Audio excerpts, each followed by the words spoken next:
My mom demanded I sell the Lakehouse. My grandfather left me to fund my sister's fifth failed business, then turned the whole family against me when I refused. So I put the property into a trust they could never touch and cut them off for good. I never thought I'd be writing one of these posts, but here I am at 32, dealing with family drama that's making me question everything I thought I knew about the people closest to me. I'm Michael, and this is about the Lakehouse my grandfather left me, my mother Patricia's relentless campaign to make me sell it, and my sister Emily's failing business that somehow became my responsibility to save. Let me start with some background. My grandfather Thomas was the kind of man who built everything with his own hands. He wasn't wealthy by any means, worked as a carpenter for 45 years, but he was smart with his money. Back in 1978, he bought a piece of land by Lake Superior for what would be pocket change today. Over the next decade, he built a modest but beautiful lake house there, doing all the work himself during weekends and vacations. That lake house became the heart of our family. Every summer, we'd spend weeks there. Grandpa taught me to fish off the dock he built, showed me how to repair the wooden siding when storms damaged it, and shared stories about his own father. While we sat by the fireplace, he constructed stone by stone. My sister Emily came to maybe 3 of these summers. She was always too busy with dance camps or friend trips. When Grandpa's health started declining 5 years ago, I was the one who drove him to appointments. I was the one who helped him sort through his papers, fix things around his primary residence, and made sure he took his medications. Emily visited maybe twice a year, usually around gift-giving holidays. Mom Patricia helped when she could, but she lived 2 states away and had her own life. Grandpa passed away 8 months ago. The will reading was straightforward. He left his main house to be sold and divided among his 3 children, my mom and my 2 uncles, some bonds to each grandchild, and the lake house specifically to me.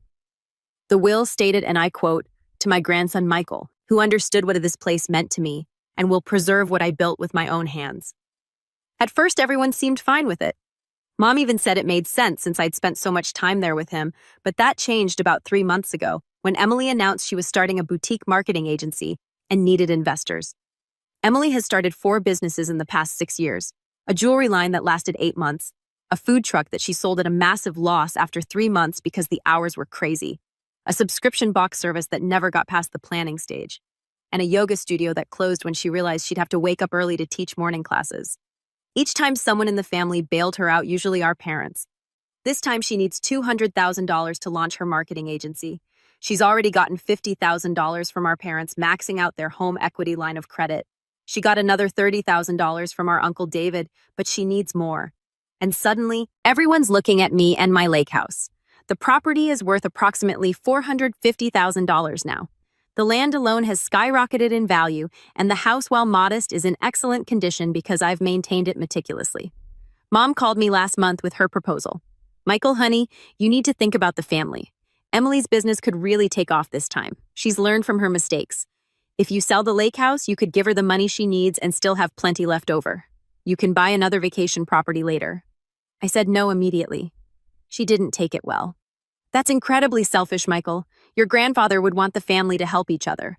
Grandpa left the lake house to me specifically because he knew I'd take care of it." I responded. If he wanted it sold to fund Emily's ventures, he would have arranged that.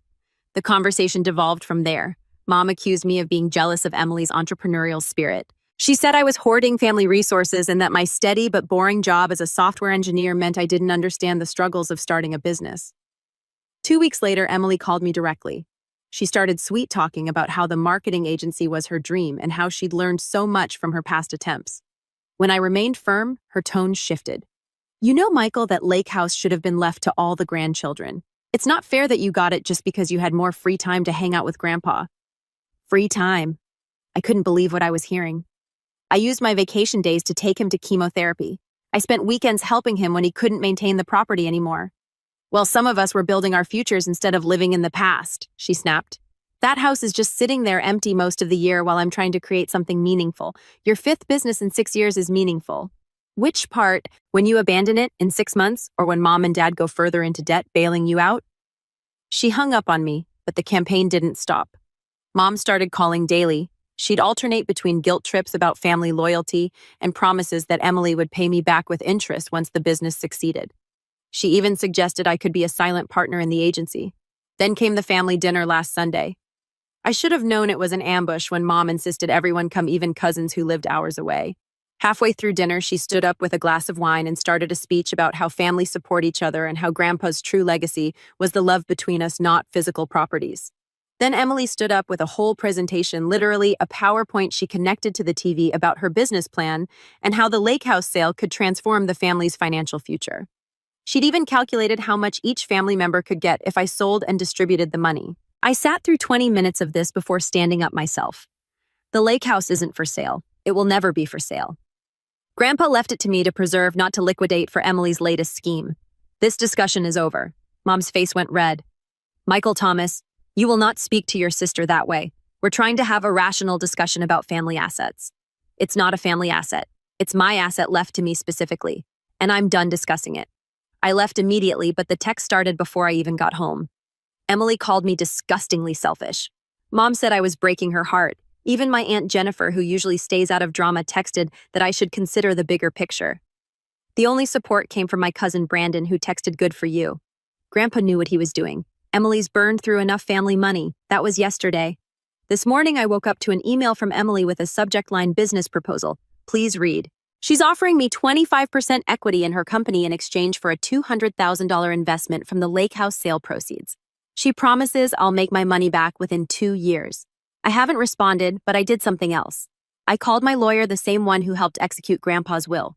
We're meeting tomorrow to discuss putting the Lakehouse into an irrevocable trust with specific provisions that it cannot be sold or leveraged for loans for the next 20 years. And if something happens to me, it goes to the local historical society, not to any family member. I'm also considering sending a formal cease and desist letter if the harassment continues. I've been documenting everything, every call, text, and email.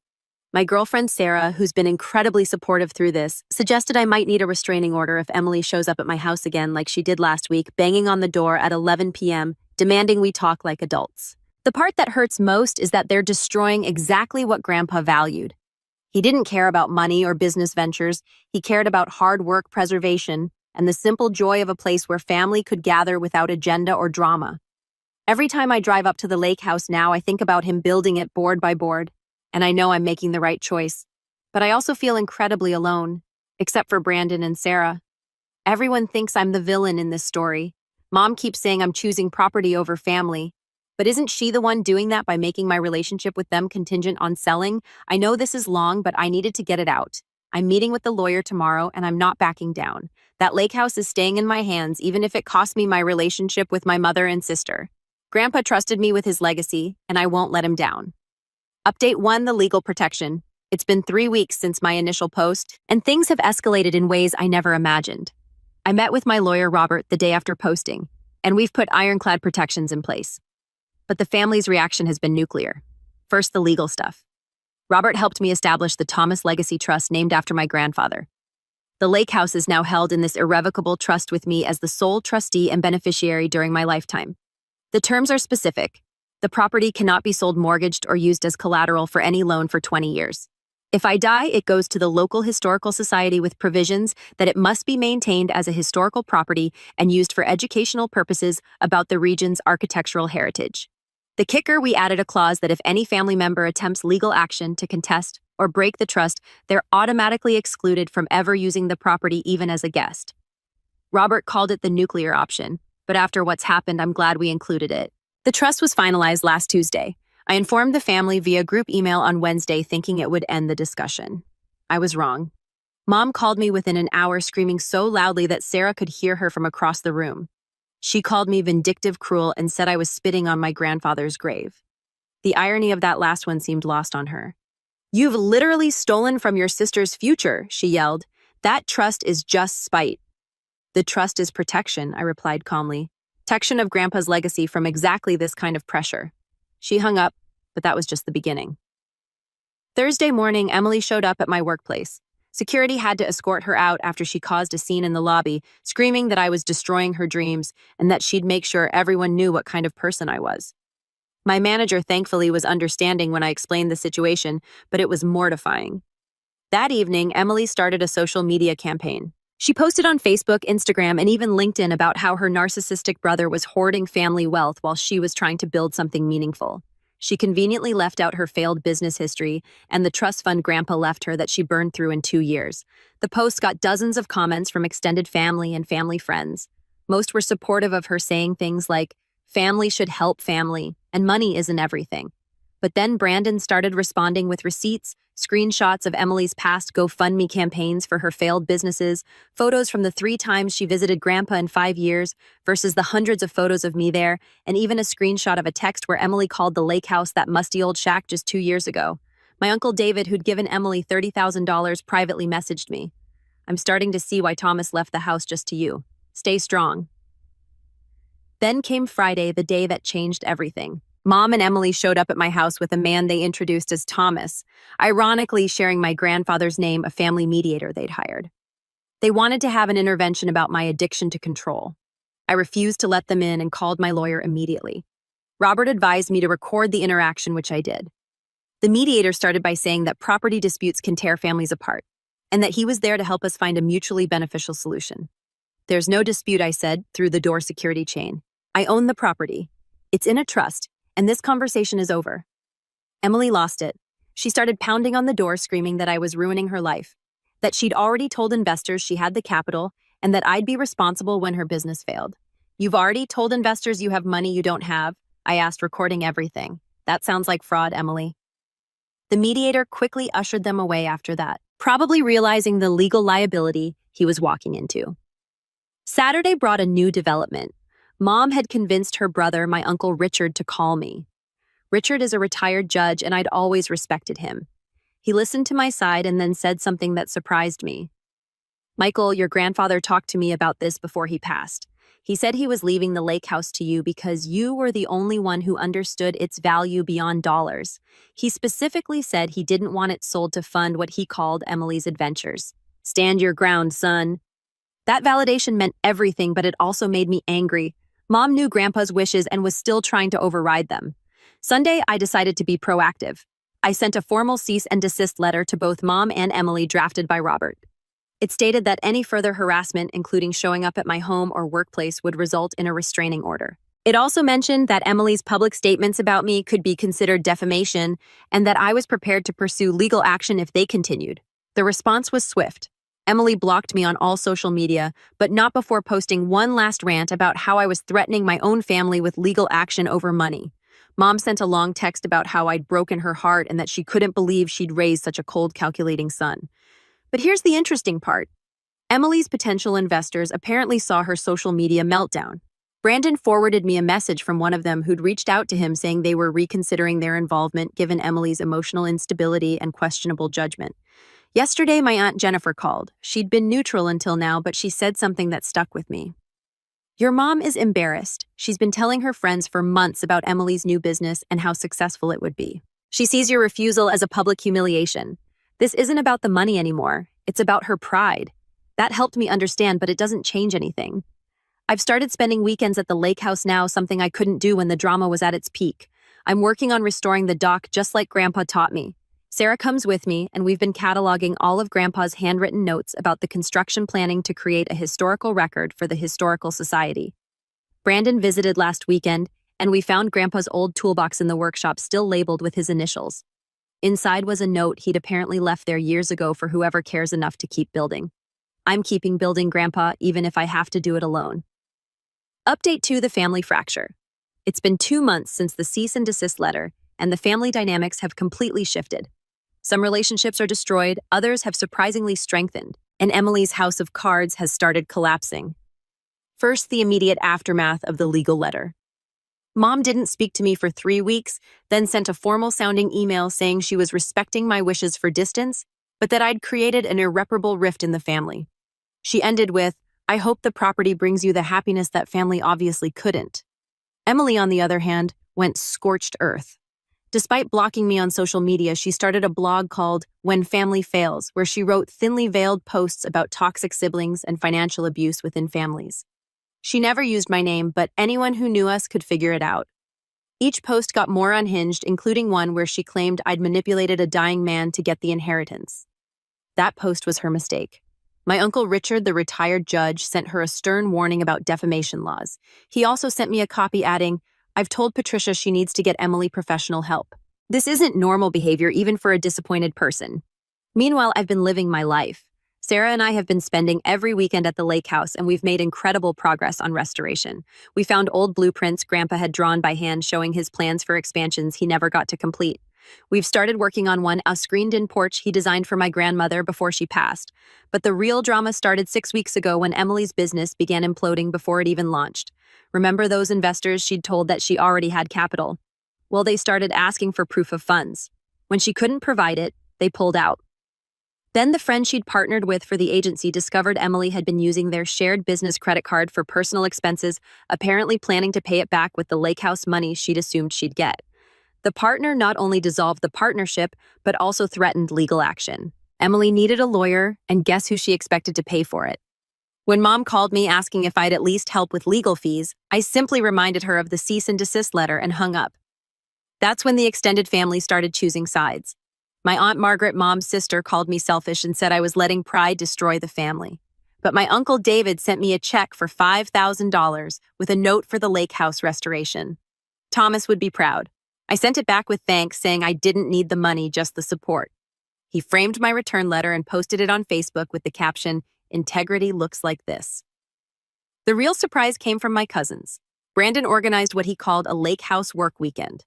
7 cousins I hadn't heard from in years showed up with tools, supplies, and their families. We rebuilt the deck, repainted the exterior, and shared stories about Grandpa that I'd never heard. My cousin Jessica brought her daughter, who's studying architecture.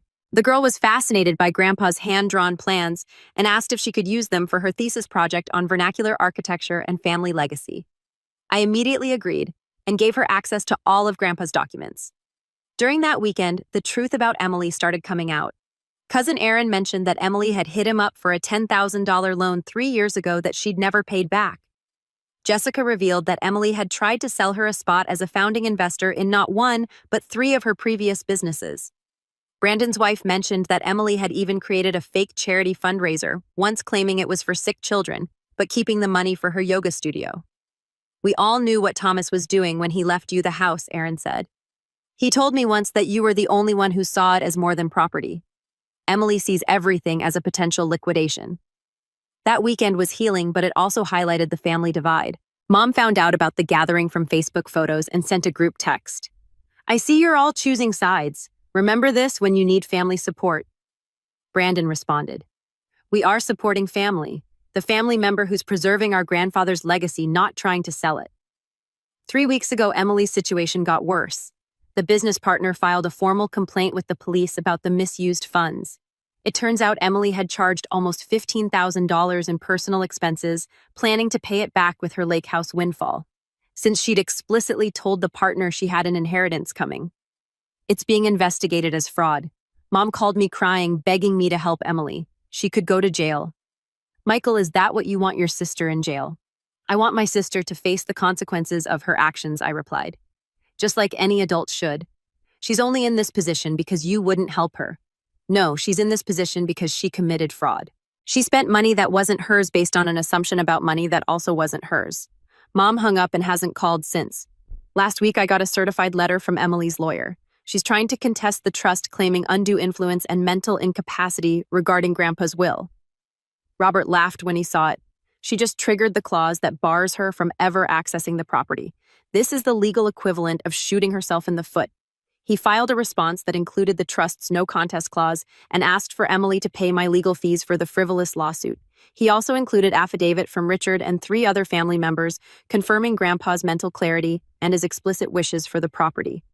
Yesterday, I received an unexpected call from Patricia, Mom's best friend since college. She said Mom is devastated, but not for the reasons I might think. Your mother invested her identity in Emily's success. Patricia explained, "Every time Emily failed, your mom saw it as her own failure as a parent.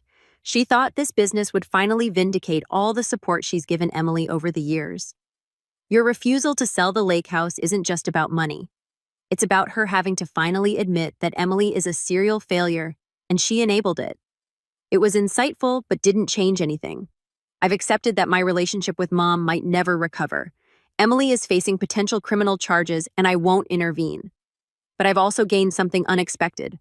a closer relationship with cousins I'd barely known, and a deeper understanding of what Grandpa was really leaving me. Not just a house, but a touchstone for the family members who value what really matters. This weekend, Sarah and I are hosting Thanksgiving at the Lakehouse for anyone who wants to come, except those who've tried to force its sale. So far, 12 family members have confirmed, including Uncle Richard, who's bringing his famous bourbon turkey. Grandpa always said the Lakehouse was meant for family. He just knew that not everyone who shares your blood shares your values. Final update, 4 months later. I wasn't planning to update again, but so many people have asked for closure, and honestly, the ending to the saga is more poetic than I could have imagined. Emily's business never launched. After the fraud investigation, her partner sued her personally, and she had to declare bankruptcy. The criminal charges were dropped in exchange for a plea deal where she paid restitution and did community service. But her reputation in the business community is destroyed. No one will partner with her now, and she's working as an assistant at a real estate firm, ironically helping other people sell their properties. The lawsuit against Grandpa's will was dismissed with prejudice, meaning she can never challenge it again. The judge's ruling was scathing, calling it a transparent attempt to override the clear wishes of the deceased for personal gain. Emily also had to pay my legal fees, $11,200 that Mom ended up covering, because Emily couldn't. That payment seemed to break something in Mom. She sent me a letter, an actual handwritten letter, 2 months ago. It wasn't an apology exactly, but it was close. She wrote about how she'd always felt guilty that Emily struggled while I succeeded, how she tried to compensate by supporting Emily's dreams no matter how unrealistic. She admitted that she'd known deep down that Grandpa was right to leave me the house, but couldn't face what that said about Emily. She ended with, "I chose the wrong child to protect. You never needed protecting. Emily needed boundaries, not enablement. I failed you both in different ways. I haven't responded yet. I'm not ready, but it's a start." The restraining order threat was never needed. After the legal fees judgment, Emily and Mom have kept their distance. I hear updates through other family members. Emily is in therapy now, supposedly working on her patterns of entitlement and failure. Mom has started therapy too, dealing with what her therapist apparently calls codependent enabling. Meanwhile, the Lakehouse has become what Grandpa always envisioned. We finished the screen porch, and I found a photo from 1992 of Grandpa and Grandma sitting in the exact spot where he planned to build it. We framed it and hung it in the completed porch. The cousins' work weekend has become a tradition. We've done 3 more since then, each one bringing more family members. Last month, even some of Grandpa's old coworkers showed up, sharing stories about how he'd talk about the Lakehouse during lunch breaks, sketching improvements on napkins. The biggest surprise came from Uncle Richard. He's been digitizing all of Grandpa's construction notes and blueprints, creating a detailed history of the property. He discovered that Grandpa had written journals during the building process, documenting not just the technical aspects, but his thoughts and hopes for the family's future. One entry dated July 1983 reads, "I hope someday my grandchildren will understand that what I'm building here isn't about the structure. It's about having a place where family can always return, where the important things are remembered, and where the noise of the world gets quiet enough to hear what matters." Another from 1991, Michael, age 7, helped me install the kitchen windows today. He asked why we were being so careful with each measurement. I told him that anything worth building is worth building right. He nodded like he understood. I think he did. Reading that destroyed me in the best way. Sarah and I got engaged last month. I proposed at the Lakehouse on the dock Grandpa built at sunset. Brandon was hiding in the bushes, taking photos with permission, and Sarah's yes echoed across the lake. "We're planning to have the wedding there next summer." When we announced the engagement, Mom texted congratulations. "I hope I'm invited," I responded. "Family is always welcome at the Lakehouse, as long as they come with love, not agenda." She hearted the message. "We'll see." Emily hasn't contacted me at all, but Brandon told me she asked about the engagement. When he mentioned the wedding would be at the Lakehouse, she apparently said it's a beautiful spot for it. Grandpa would have loved that. It's the first time she's acknowledged the Lakehouse's value beyond money. The most beautiful development has been the Grandpa Thomas workshop we've started. Once a month, we invite local kids to learn basic carpentry and construction skills at the Lakehouse. We use Grandpa's tools and teach the way he taught. Patience, precision, and pride in your work. The Historical Society is documenting it as part of their educational program for when they eventually inherit the property. Last week, a 10-year-old girl named Sophie built her first birdhouse using Grandpa's hand drill. She was so proud she cried. Her grandmother, watching from the porch, said, "This is what Thomas would have wanted. Not money changing hands, but skills and values being passed down." She's right, and that's why I fought so hard to keep it. The family reunions have been the best part. We've hosted 3 now, and each one gets bigger. The rule is simple: no business talk, no asking for money, no drama, just family food and the lake. Even some of Mom's siblings who initially criticized me have come around. Aunt Margaret apologized last month, saying she'd been wrong and that she could see now what I was protecting. It's not just a house, she said, looking at old photos of Grandpa building it. It's his life's work, his statement about what matters.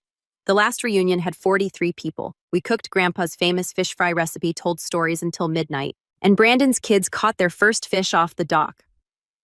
Multiple people cried when Uncle Richard read from Grandpa's journals about his hopes for the family's future.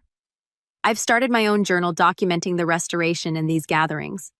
Someday when the Historical Society takes over, they'll have the complete story, not just of a house built by hand, but of a family that almost lost its way over money and found its way back through preserving what actually mattered. Emily's name came up at the last reunion. Cousin Jessica said she'd seen her at a coffee shop looking healthier than she had in years. She asked me to tell you she's sorry, Jessica said. Not for the money stuff specifically, but for not understanding what the Lakehouse meant until it was too late. I don't know if Emily and I will ever repair our relationship. The trust's no contest clause means she can never legally access the property, even as my guest, unless I modify the trust, which I won't. But maybe someday we can have coffee and talk about something other than money and property. Maybe. Mom has started coming to the reunions, quietly staying on the edges but participating. She brought Grandpa's favorite beer to the last one and left it on the dock where he used to sit. It's progress. The Lakehouse stands stronger than ever. We've restored every inch of it now, using Grandpa's original techniques and materials wherever possible. It's become a pilgrimage site of sorts for the family. Cousins bring their kids to learn swimming where we learned. Teenagers bring guitars for bonfires like we had. And the older generation sits on the porch telling the same stories Grandpa told us. I was cleaning out the last of the workshop boxes last week and found one final note from Grandpa tucked inside his level. It said, "A man's legacy isn't what he leaves behind, but what he inspires others to preserve. Build well. Preserve better, and remember that the most important things in life aren't things at all." I'm framing that note and hanging it in the main room where everyone who enters will see it. It's the perfect summary of why I fought so hard and why I do it again. The Lakehouse isn't just preserved, it's alive, filled with a family Grandpa actually wanted there. The ones who understand that love isn't measured in dollar signs and that some things are too valuable to sell. Emily was wrong when she accused me of living in the past. I'm not living in the past. I'm preserving it for the future. There's a difference, and Grandpa knew I'd understand it. That's why he chose me.